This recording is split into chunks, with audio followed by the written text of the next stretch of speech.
What is up, A to Z Sports? Sam Phelan coming at you live from Doughbird, located here in the Green Hills area of Nashville. We are at Doughbird Pizza and Chicken as we have our very first Titans at 2 show, recapping the press conference from Titans head coach Mike Vrabel. A good overtime win for the Chargers in week 2.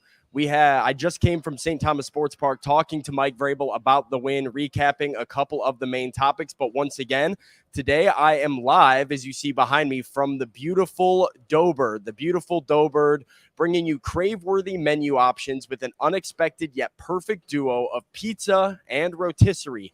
They've got offbeat flavor combos that are made even more delicious when you dunk any of your food into the house-made sauces. Doughbird always delivers on flavor and satisfaction. A neighborhood spot out here in Green Hills where you can get comfortable and savor the fun. So out here in Green Hills, Doughbird. That's where we're at. If you see the great ambiance behind me, they're powering today's show. So let's dive into it. Titans at 2. I just came from a press conference with Mike Vrabel over at St. Thomas Sports Park. As we see the chat filling up here, welcome in everybody. Mike Vrabel talked about the Titans' big overtime win and a few of the critical junctures in the game. Jack Gibbons also spoke. Chigakonkwo also spoke about the morale and the vibe going on. So before we jump into it, talk about the big win and my big takeaways, let's hear from the Titans linebacker, Jack Gibbons, on the win. Monday, and just how do you kind of keep the positive vibes going? Yeah, definitely. Every game there's definitely stuff we want to correct and stuff, but it's a lot easier after a win. Just get in here, everybody. I mean, obviously that was a huge win, huge momentum for us going into next week. So trying to keep that rolling, but it makes all the bumps and bruises you got in the game, all the things you got that you might have messed up, it feels a little bit better when you win. So yeah, vibes are definitely better. So there you have it from Titans linebacker Jack Gibbons. I see some of you guys in the comments. Major Keys says he did not see this one coming. Mitchell Gallinger says one game does not make a turnaround. So interested in hearing from you guys how you felt about this Titans win. This seemed to me like a Mike Vrabel game. This seemed like the perfect Mike Vrabel game where you have the frustrations in New Orleans. You have the concerns about Ryan Tannehill. The Chargers are explosive in their game with the Dolphins in week 1, and you know Justin Herbert's going to be a problem. And the Titans come out and they find a way. They get gritty after going down 11-0. They have a big play to Treylon Burks that puts some life into their offense at home. Ryan Tannehill bounces back very nicely, and the Titans just overall find a way to stay in a game, come up with some clutch sacks on third down. Harold Landry makes his appearance at the end, and that seemed to be the big message and the big moral of the story for the Titans for me, was the sacks that they were able to get them off the field and the bounce back of Ryan Tannehill, the bounce back of the man that you see down there at the bottom, Ryan Tannehill. Mike Vrabel praised him. The Titans praised him in the locker room after the game. We're going to hear those clips, and I'm going to tell you guys my thoughts because I feel like Ryan Tannehill proved something to me and proved something to Titans fans on Sunday afternoon with his performance. So I'm going to play you guys those things, but I want to remind you about where I'm at. You see the ambiance around me. This is Doughbird. If you haven't been to Doughbird, you got to check them out. You see good vibes, good, cool vibes, a great menu with both pizza and rotisserie. You can grab a seat at the bar, which is just behind me, and stay a while sipping on inventive craft cocktails made with fresh juices and homemade ingredients alongside local beers and a menu of wines to pair with every delicious bite. They have happy hour Monday through Friday, 3 to 6 p.m. I just saw the sign outside when I pulled in. Happy hour, 3 to 6 p.m. That's a happy 3 hours. That's getting going in 50 minutes. So if you need a spot for dinner tonight, come out to Doughbird. They've got you covered out here in Green Hills, right attached to the Shake Shack. So easy parking, easy as can be. Doughbird, they're powering today's show. All right, let's talk Ryan Tannehill. Titans quarterback proved something to me on Sunday with the way that he bounced back, and he is getting praised by both Mike Vrabel and his Titans teammates. The vibe in the locker room after the game yesterday, kind of a weird confidence, almost like an I told you so. Yeah, there was this feeling of like getting the monkey off the back with the first win since the Titans beat the Packers on Thursday Night Football. That was the first regular season victory for the Titans in 10 months to the day. But there was this confidence in we knew Ryan would bounce back. We knew who Ryan was, and that's what he showed us. Here's Mike Vrabel last night talking about his quarterback's bounce back. The way Ryan responded to last Yeah, week. that's what Ryan's done. You know, one of the tougher players on our team. I know we got a bunch of tough guys, but he stood in there and got knocked out of him a couple times late, and I respect the heck out of it and kept battling, hit some shots, which was great to see down the field. So Mike Vrabel said it. This is what Ryan Tannehill does. This is who Ryan Tannehill has been for his entire career. So for all of the negativity, all of the concern that even I had about Ryan Tannehill's play in New Orleans, he showed me a couple of things on Sunday. Number one is the mental capacity and mental ability to bounce back from errors. That is shown both in his performance and in the throws that he was willing to make. Both of Ryan Tannehill's 2 longest passes by air yards in New Orleans were intercepted. He comes back on Sunday afternoon, deep 70-yard bomb complete to Treylon Burks, deep 49-yard bomb complete to Chris Moore. He goes back-to-back to the deep ball, not afraid to go back to it, completes it, showed way more pocket presence, way more poise, way more accuracy. He ran a triple option with Derrick Henry, got back into the end zone with a rushing touchdown. This looked like the Ryan Tannehill that I know him as, that Titans fans know him as, and the guy that he has been since he came here and took over for Marcus Mariota in 2019. So his ability to bounce back from all of the negativity, from the boos that were raining down in Nissan Stadium after the first quarter when the Titans had 8 total yards of offense, that was a very good sign to me. That let me know that Ryan Tannehill is going to be just fine. Week 1 is more of an anomaly than anything else. And we are going to see play from him moving forward that looks more like the guy he was on Sunday. Mitchell says he wouldn't get too excited yet. Mitchell, this is a new offense. This is a new scheme under Tim Kelly. There are a lot of new weapons in Tajay Spears and a developed Chigakonkwo and DeAndre Hopkins that Tim Kelly and the Titans are still figuring out how to put together. I think, if anything, this is a sign of things to come that I am very excited about. I think you should be too. And another thing Ryan Tannehill showed me and the Titans showed me is how much this locker room has his back and supports him. You heard Mike Vrabel. I can play it again here in a couple seconds. But you heard Mike Vrabel talking about the support he had for his quarterback, the confidence he had. That was echoed by just about every Titans player on both offense and defense. Jeffrey Simmons said after the game, I told Ryan all week that you're my quarterback. We've got your back. We support you. Chigakonkwo talked to the media today at St. Thomas Sports Park and said, I had no doubt in my mind that Ryan was going to rebound. Ryan was going to come back, and look like himself. That's exactly what he did. So this locker room hasn't quit on him. He still has the locker room. He was able to bounce back in a big way, respond to the fans' concerns, all positive. I'll play it one more time. Mike Vrabel on Ryan Tannehill's big bounce back day. The way Ryan responded to last Yeah, week. that's what Ryan's done. You know, one of the tougher players on our team. I know we got a bunch of tough guys, but he stood in there and got knocked out of him a couple times late, and I respect the heck out of it and kept battling, hit some shots, which was great to see down the field. So that's the Titans head coach, Mike Vrabel. I see the chat's getting pretty pumped up. Why not get excited when your team wins, Gino? The best is yet to come. I agree with that, Aber. I believe the best is yet to come, and a big portion of that is going to be the development of Tajay Spears, the comfort level of DeAndre Hopkins.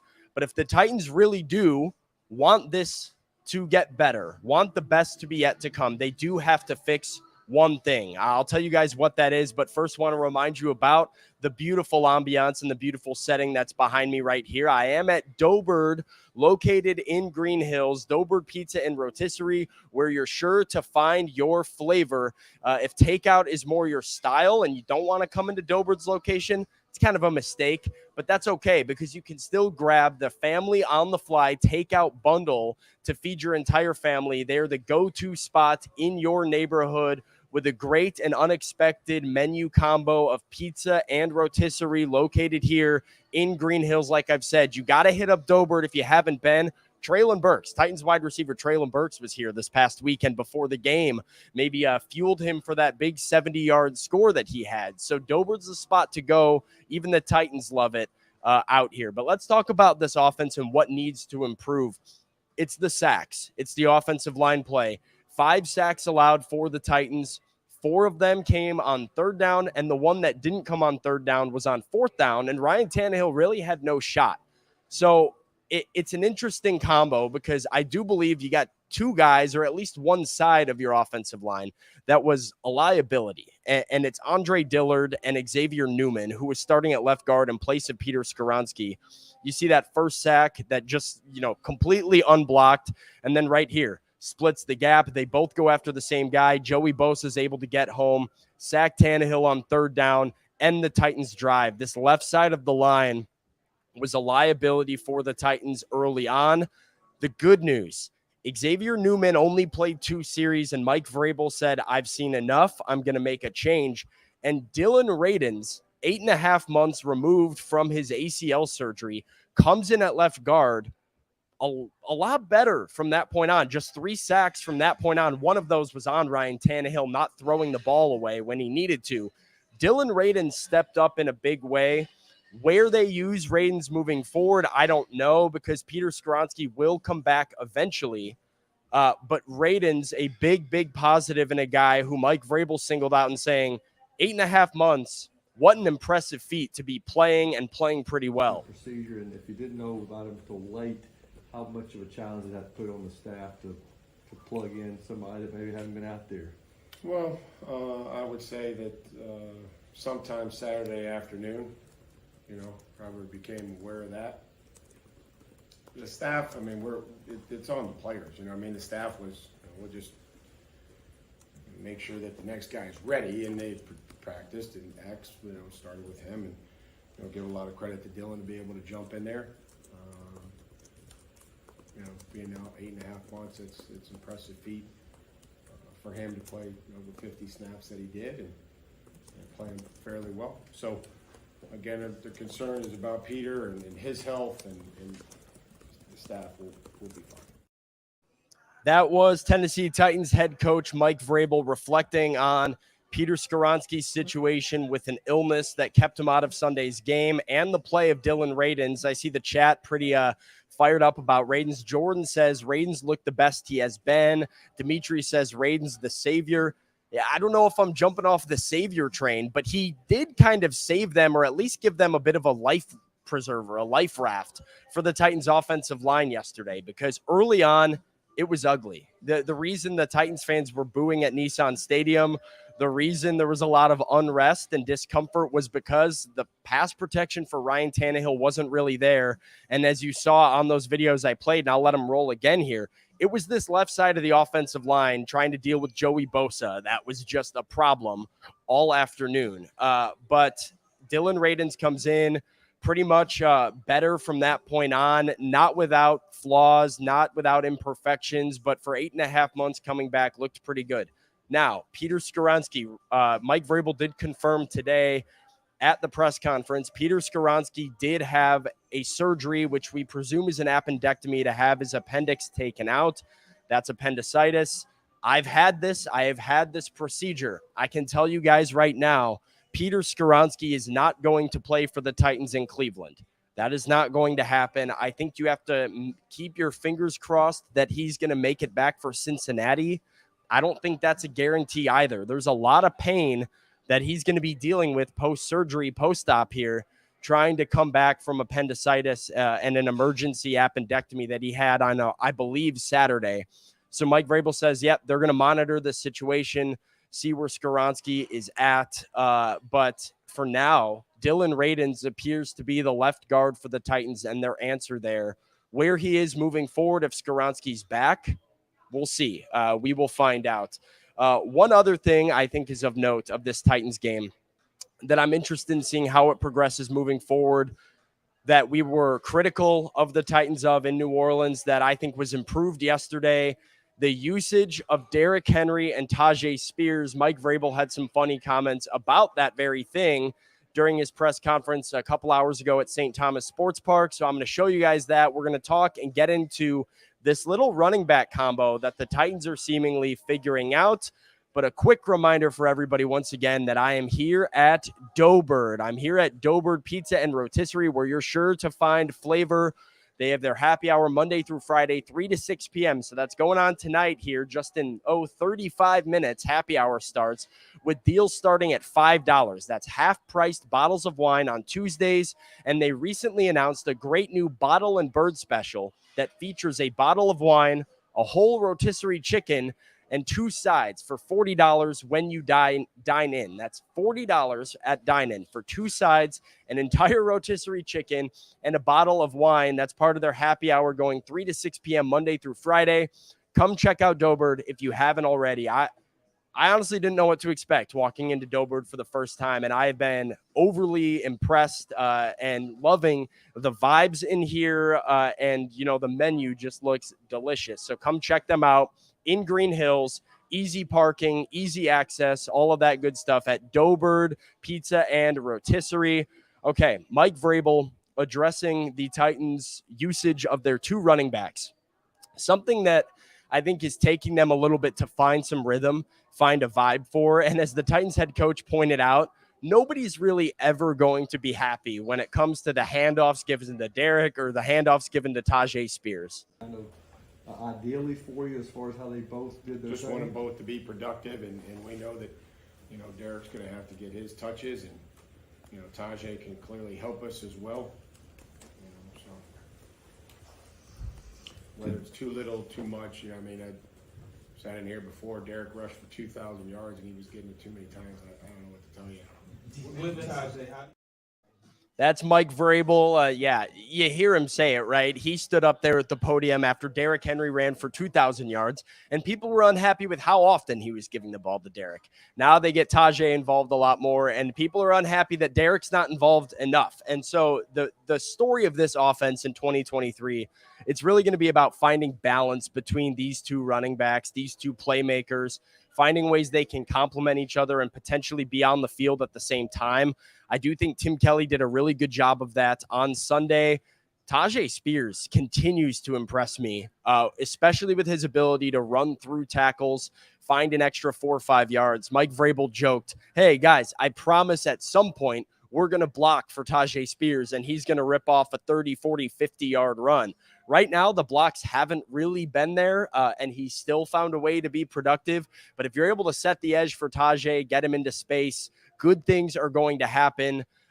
They've got to continue to get Derrick involved, continue to get Tajay involved. Chigakonkwo also commented about the fact that all of these different pass catchers are trying to find their way into the offense between Chig, Hopkins, Burks, Nick Westbrook-Akine, Tajay, Derrick. The ball has to go to a lot of different guys, and Ryan Tannehill, Tim Kelly still getting the feel of that. But I love the way that they used Tajay and Derrick together against the Chargers, particularly in the second half, to continue building off momentum, to keep Derrick's legs fresh, to use Tajay on 3rd down outside the tackles, let him get around the edge, and then just pound it with Derrick and, wear a defense out, especially a bad run defense that the Chargers had. So really good stuff. It's a big reason why I think the best is yet to come for this offense, as long as they can prevent the sacks. Here's a fun fact for you.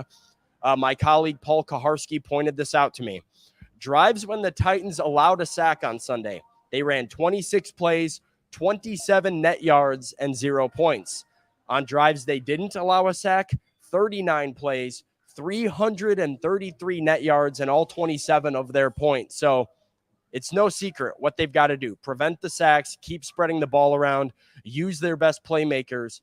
Derrick Henry and Tajay Spears are both 2 of those guys. That's all I've got today. Wrapping up a great Titans press conference. Very insightful. Both of Mike Vrabel's press conferences have been. And if you want to continue getting the scoop on what the head coach is saying from wins, I am back here at Doughbirds every single Monday. Well, some Mondays I'm here at Dobert's, but every single Monday I'm going to be doing a Titans at 2 show here for A to Z Sports to recap the press conferences, give you my takeaways from the game. So a big overtime victory. This offense trending in the right direction. Very impressed with Ryan Tannehill, and so are his Titans colleagues. Want to give a big shout out to Dobert once again. If this looks like your vibe, it's my vibe. It should be your vibe. Come check them out here in Green Hills. Dobert Pizza and Rotisserie, where you're sure to find flavor. I'll be back Thursday with another Titans at 2 to preview the game against the Cleveland Browns. And, yep, as we have here, somebody came in with a comment, said, yep, it's time to beat the Elves. That's Micah. It is time to beat the Elves. So I'll be back Thursday. I'll be back on the A to Z Sports Morning Show Wednesday morning. Austin and Zach are back tomorrow morning as well. Buck Rising for A to Z Primetime later tonight. We're 1-1. Keep going in the right direction. That's the next move for the Titans. We'll see you guys next time.